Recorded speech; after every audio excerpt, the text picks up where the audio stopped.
अस्सलाम वालेकुम to everyone. जैसा कि आप लोगों ने पिछली वीडियो में देखा कि 85% कहा था केमिस्ट्री का पेपर आने से, लेकिन 85% से भी ज़्यादा आया और बहुत सारे बच्चों ने पेपर देने के बाद घर आके यूट्यूब के ऊपर वीडियो भी ढूंढा और अफसोस किया। तो बायो का गैस अपलोड करने जा रहा हूँ, जाके टाइम से देख लो, बहुत दिन पड़े पेपर में और अपनी तैयारी पक्की कर लो। ठीक है, वीडियो को एंड तक देखना है। हर चैप्टर में वैसे मैक्सिमम आपको 3 क्वेश्चन बताऊंगा जो पेयरिंग वाले हैं, और 3 में से आपको पता है एक तो आना ही आना है ना। तो थैंक यू सो मच, और वीडियो को एंड तो अपने फ्रेंड्स को शेयर ज़रूर कर दो। जो हमारा पहला चैप्टर है होम्योस्टेसिस, चैप्टर 15 शॉर्ट क्वेश्चन के लिए इसकी सीधी सीधी जो डेफिनेशंस बनती हैं वो कर लो। इसके अलावा जो इसके अंदर एक छोटा सा साइकिल दिया गया है उसको अपनी करना है। जो अडाप्टेशंस हैं, ठीक है, हर भी कैटेगरी की जो अडाप्टेशन है, मेरीन एनिमल्स के अंदर क्या अडाप्टेशंस हैं, ऑस्मो कॉनिफॉर्म्स क्या हैं, ऑस्मो रेगुलेटर्स क्या हैं, इनका आपस में डिफरेंस करना है आप लोगों ने।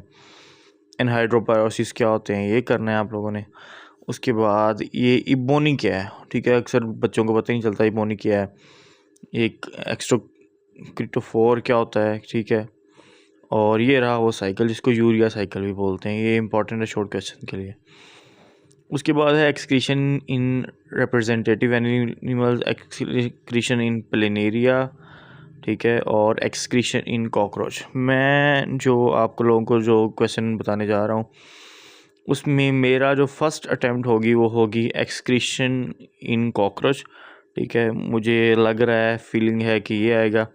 अगर ये नहीं आता तो एक्सक्रीशन इन प्लेनेरियंस, ठीक है, ये दो आप कर लो। उसके बाद जो लीवर का फंक्शन है ना, ये तीसरा आपका लॉन्ग क्वेश्चन होगा इम्पोर्टेंट, ठीक है, कि लीवर का फंक्शन क्या है, इसके कौन कौन से हार्मोन्स हैं वो इसमें रिलीज़ होते हैं। तो जैसा कि डील की थी कि आपको मैं 3 बताऊंगा, तो मेरे लिहाज से ये 3 चैप्टर्स ही इस में अगर आप कर लेते हो तो ये आप लोगों के लिए इनफ है। डायलिसिस भी एक फैक्टर हो सकता है, लेकिन अगर आपने कोई 3 ही सिलेक्ट करने हैं तो डायलिसिस को स्किप कर दो, ठीक है। अगर आप बहुत अच्छे बच्चे हो, पढ़ना चाहते हो, तो डायलिसिस भी कर लो। उसके साथ है regulation of heat between animal. इसमें से शॉर्ट क्वेश्चन बहुत ज़्यादा इंपॉर्टेंट है। पेंटिंग क्या है, ये शिवरिंग थर्मोजेनेसिस क्या है, नॉन शिवरिंग थर्मोजेनेसिस क्या है, ठीक है। इंसान के लिए जो बॉडी टेम्परेचर है वो कैसा है, कितना होना चाहिए, पायरेक्सिया डिफ़ाइन करना है, ठीक है। मुझे याद है कि जब मैं 2012 में एफएससी में था तो मुझे पूछा गया था कि define pyrexia. Okay, spot and movement आ गया चैप्टर 16, ठीक है जी। इसमें से क्या आ सकता है, बहुत ही इंटरेस्टिंग चैप्टर है, और अगर मैं कहूँ तो भुलक्कड़ चैप्टर है जी, मुझे बहुत ज़्यादा भूलता था ये चैप्टर। टाइप्स ऑफ मूवमेंट सारी की सारी शॉर्ट क्वेश्चन के लिए बहुत ज़्यादा इंपॉर्टेंट है। लॉन्ग क्वेश्चन में भी कोई एक टॉपिक मूवमेंट आ सकती है, ठीक है। तो अभी मैं उसको स्किप कर रहा हूँ ऊपर से कि कौन सा इसमें से लॉन्ग क्वेश्चन आना है। ओके ओके ओके ओके, चलते हैं जी हम जॉइंट्स के ऊपर, ठीक है जी। इसमें से जॉइंट्स और इसकी जो तीनों की तीनों जो टाइप्स हैं, ये एक मेरे लिए कह लेंगे एक है कि इसमें से कुछ आ सकता है आपको एज ए लॉन्ग क्वेश्चन, ठीक है। और इसके अलावा स्लाइडिंग फिलामेंट मॉडल, ये दूसरा एक टॉपिक है। ओके ओके, और उसके बाद है जी लोकोमोशन इन मैमल्स, पेलेंटिग्रेड्स वगैरह वगैरह, नहीं, ठीक है जी। 2 बताए हैं मैंने आपको, तीसरा अब मैं जा रहा हूँ वापस। और जैसा कि मैंने सबसे ऊपर जिक्र किया था, मेरा दिल उस पर ही आया हुआ है, लेकिन मैंने उसको फ़िलहाल के लिए स्किप कर दिया था। आपको 2 बताए हैं, जॉइंट्स बताए हैं, और से जो नीचे वाला वो बताया वो वाला, और प्लांट्स वाले पोर्शन से आप लोगों ने एक ही टॉपिक करना है और होपफुल रहना है कि वही आ जाए, डेट इज़ ट्रॉपिक या पैराटोनिक मोमेंट्स के नाम से भी आ सकता है, ठीक है। पैराटोनिक मोमेंट्स 2 तरह की, ट्रॉपिक है और नास्टिक मोमेंट्स हैं। ये भी आपका एक इम्पॉर्टेंट लॉन्ग क्वेश्चन बन सकता है। तो सिर्फ इसमें से भी आपको मैंने 3 ही बताए हैं, तीसरे को भी आप इग्नोर करो, जॉइंट्स वाला कर लो, और ये जो ऊपर बताया है प्लांट्स में मूवमेंट्स वाला ये कर लो। 2 आई होप कि आपको आ जाएंगे इसमें से। उसके बाद नेक्स्ट है पे चैप्टर नंबर 17, ठीक है जी, चैप्टर नंबर 17 पे आ गए हैं हम जी। Coordination and control. Coordination and control बहुत ही इम्पोर्टेंट चैप्टर है। ठीक है, इसमें अगर आपका दिन अच्छा रहा, ठीक है, अगर आपका दिन अच्छा रहा तो ये जो जिब्रेलिन है या जो इथीन है, इसमें से आपको पूछा जा सकता है कि इसका काम क्या है अगर आपका दिन अच्छा रहा। लॉन्ग क्वेश्चन के तौर पे अगर इस तरह का कुछ आ जाए तो पेपर आप समझो कि आपके लिए हलवाई है। ठीक है, उसके बाद न्यूरॉन्स, नहीं कोई ख़ास चीज़ नहीं है ये। Nerve impulse, sodium potassium ions, negative ions, नहीं। इसमें रेस्टिंग अपनी याद कर लेना। ठीक है, मैं ब्रेन पोटेंशियल क्या है, रेस्टिंग क्या है, शॉर्ट क्वेश्चन के लिए आपको आना चाहिए, पता होना चाहिए। उसके बाद साइनैप्स एक बहुत ही इम्पोर्टेंट चीज़ है, लेकिन मैं इसको फ़िलहाल के लिए स्किप कर रहा हूँ। ठीक है, आ गया जी comparison between hydra and planaria. ठीक है, वो आपसे पूछेगा कंपैरिजन बिटवीन वर्टिब्रेट्स।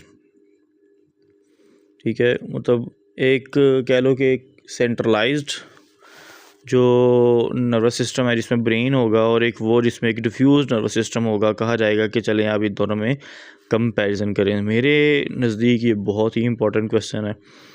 हाइड्रा का और प्लेनेरिया का जो आपस में कंपैरिजन किया गया है, that is much more important. ठीक है, उसके बाद ब्रेन आ गया, ब्रेन के पार्ट्स आ गए। ठीक है, ओके। देन हमारा आ जाता है पेरिफेरल नर्वस सिस्टम। ठीक है, और इसमें ऑटोनॉमिक नर्वस सिस्टम है, उसके डिसऑर्डर्स हैं, केमिकल कोऑर्डिनेशंस हैं, हार्मोन्स हैं। हाँ जी जी, दूसरा इंपॉर्टेंट क्वेश्चन आ गया पिट्यूटरी ग्लैंड, इसका इंटीरियर लोब। ठीक है, गोनेडोट्रोफिक हार्मोन्स, एड्रीनो कोर्टिको, मतलब जितने भी इसके हार्मोन्स हैं, ये पिट्यूटरी लोब कंप्लीट आपने करना है। 2 क्वेश्चन हो गए आपके, और मैं इन 2 पे ही इत्तेफाक करूँगा कि बस भाई 2 ही काफ़ी हैं।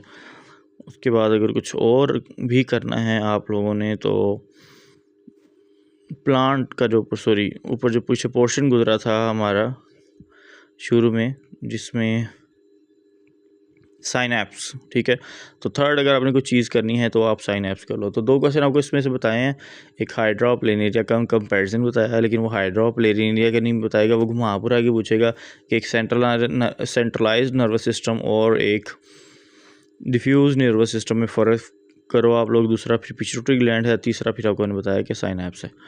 ओके, उसके बाद है जी हमारे पास चैप्टर नंबर 18। ठीक है, इसमें लर्निंग भी था, लर्निंग को छोड़ो भाई, जितना बता दिया है। रिप्रोडक्शन हमेशा की तरह बहुत ही इंपॉर्टेंट चैप्टर है। हज़ारों तरह की इसके अंदर टर्म्स हैं। पार्थिनोकार्पी क्या है, सीड डोमेंसी क्या है, फ्रूट सेट क्या है, फ्रूट रैपिंग क्या है, फोटोपिरोटिज्म क्या है। ठीक है, इसकी जो काफ़ी सारी टाइप्स हैं, वर्नलाइजेशन क्या है, ये सारे शॉर्ट क्वेश्चन आपने अच्छे तरीके से कर लेना। ठीक है, टिश्यू कल्चर और क्लोनिंग क्या है, आइडेंटिकल ट्विंस क्या हैं, सेक्सुअल रिप्रोडक्शन और ए सेक्सुअल रिप्रोडक्शन का आपस में डिफरेंस दिया गया है, ये भी है। ठीक है, आप कर लो। अच्छा जी, आ गया जी हमारे लॉन्ग क्वेश्चन। सबसे पहला है मेल रिप्रोडक्टिव सिस्टम, और दूसरा मेरे लिए है फीमेल रिप्रोडक्टिव सिस्टम। ये दोनों ही बहुत ज़्यादा इंपॉर्टेंट है। अगर यहाँ पे मैं 3 को मैं भी क्रॉस कर जाऊँ, ठीक है, ये 2 बहुत ही इंपॉर्टेंट चैप्टर हैं, मेल और एंड फीमेल रिप्रोडक्टिव सिस्टम। उसके बाद है हमारे पास कहाँ गया, अच्छा, इसमें फीमेल रिप्रोडक्टिव सिस्टम बर्थ। ठीक है, बर्थ भी एक कह लो कि ये चीज़ ये मैं ढूंढ रहा था, steps involve in female reproductive cycle. ठीक है, फीमेल रिप्रोडक्टिव साइकिल 3 चीज़ें बताई हैं, male reproductive system, female reproductive system और फीमेल रिप्रोडक्टिव साइकिल, जिसके अंदर मेनोपॉज भी एंड पे आ जाएगा सारे का सारा। तो ये बहुत ज़्यादा इंपॉर्टेंट है। ठीक है, ये 3 के 3 आपने अच्छे तरीके से करके जाने हैं, और जो ऊपर वाले 2 हैं वो डायग्राम करने हैं आप लोगों ने। ओके जी, आ गए हैं 19 चैप्टर पे। चैप्टर का नाम है ग्रोथ एंड डेवलपमेंट। मैंने हमेशा इस चैप्टर को जो है ना वो स्किप किया है, कुछ पल्ले नहीं पड़ता था। डेफिनेशंस हैं जी, प्राइमरी ग्रोथ क्या है, सेकेंडरी ग्रोथ क्या है, मैच्योरेशन क्या है, जोन ऑफ इलोंगेशन क्या है। ठीक है, फैक्टर्स क्या हैं, उसके अलावा इंटरनल फैक्टर्स क्या हैं, कोरिलेशन क्या है, एपिकल डोमिनेंस क्या होती है, growth and development in plants कैसे है, डेवलपमेंट ऑफ चिक, क्लीवेज क्या है, मेरुला, ब्लास्टरोला, गैस्ट्रोला, ये इनमें से कोई से भी आप जो है ना वो पूछा जा सकता है। तो मेरा ख्याल है कि जो फर्स्ट आपका प्रायोरिटी होनी चाहिए वो होनी चाहिए डेवलपमेंट ऑफ चिक, ठीक है। तो इसमें से कोई से भी एक जो स्टेज है उसको पूछा जा सकता है, या कोई सी भी दो स्टेज को आपस में कंपेयर करके आपसे वो पूछ सकता है। लेकिन अगर अब मेरे कहने पे चलो तो मैं इस चैप्टर को चॉइस पे छोड़ दूंगा कि भाई बस इतना ही काफ़ी है मेरे लिए, जितना पढ़ लिया। Thank you so much. उसके बाद कुछ भी और ख़ास नहीं बचता इस चैप्टर के अंदर। अब नॉर्मल डेवलपमेंट्स भी हैं लेकिन नहीं, बस वो चिक डेवलपमेंट कर लो, आगे आगे नहीं है तो ना सी, बस ज़्यादा खपने की ज़रूरत नहीं है चैप्टर के अंदर।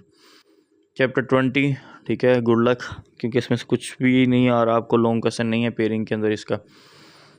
हम सीधा जंप करेंगे चैप्टर 21 पे, ठीक है जी। अब आपका जो इजी पोर्शन है ना वो स्टार्ट होना शुरू हो गया है। Chapter number 21, cell cycle always, chapter 8, sorry class 8 से लेके ये चैप्टर जो है ना आपके पीछे पड़ गया और ये आपकी जान नहीं छोड़ रहा। वही सारी चीज़ें हैं जो बार बार रिपीट हो रही हैं, ठीक है। प्रोफेज दोनों की, माइटोसिस की, मियोसिस की, दोनों ही बहुत ज़्यादा इंपॉर्टेंट है। तो वो एक तो पहले अपने वो करनी है ना।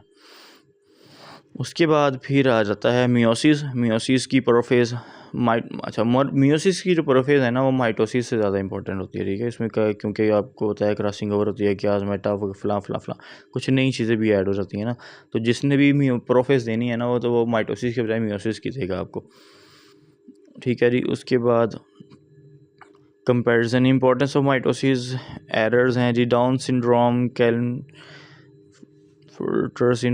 सिंड्रोम, ठीक है, नेक्रोसिस एंड अपोप्टोसिस।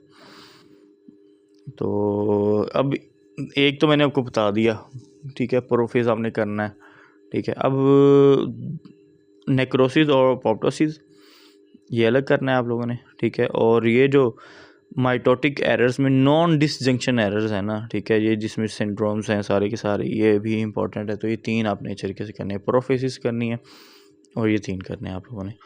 उसके बाद है जी chapter number 22, variation and genetics. Again मैं कहूँगा कि जितना ये लेंथी चैप्टर है मेहरबानी कर रहे हैं, लेकिन ये इजी है, ठीक है ना। इसमें प्रोबेबिलिटी क्या है, प्रोडक्ट रूल क्या है, इसकी डेफिनेशंस आप लोगों ने करनी है। कंप्लीट डोमिनेंस क्या है, इनकम्प्लीट डोमिनेंस क्या है, बहुत इजी है। अगर आपने वो क्रॉसिंग सही कर ली है ना तो एग्जामिनर कहेगा बस ठीक है, इसको सारा ही पता है। चलते जाओ, इसमें से आपने डोनर याद रखने हैं, यूनिवर्सल डोनर कौन से होते हैं और एक्सेप्टर्स कौन से होते हैं, ठीक है। उसके बाद बॉम्बे फिनोटाइप क्या है जी, उसके बाद पेलियोट्रॉपी क्या है। ओके ओके ओके, अभी तक फ़िलहाल कोई इम्पोर्टेंट चीज़ नहीं आई है, लॉन्ग क्वेश्चन नहीं आया है, ठीक है। ये एक बुरे ज़माने में ये एक्टिविटी आ चुकी है जी, ये ट्रंक रोलिंग वाली ना, वेरिएशन जेनेटिक्स के अंदर ये पेपर में एक बार आ चुका है, लेकिन मैं इसको इग्नोर कर रहा हूँ।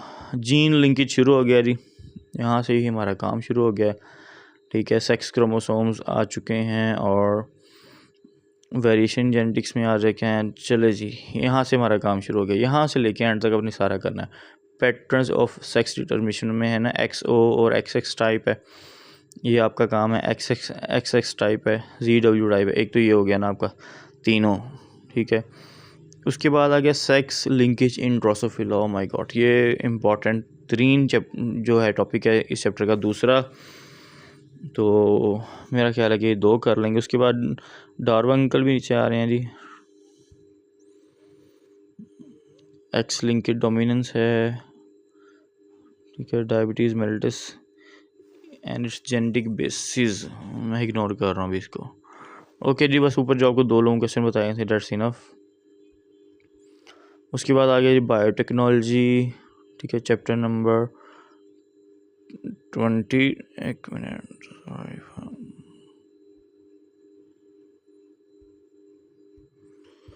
अच्छा जी। उसके बाद है जी हमारे पास, ठीक है जी, चैप्टर था बायोटेक्नोलॉजी 23, हम बस एंड पे आ गए हैं जी। इसमें से एक्सप्रेशन ऑफ रिकॉम्बिनेंट DNA, नहीं नहीं नहीं, ठीक है।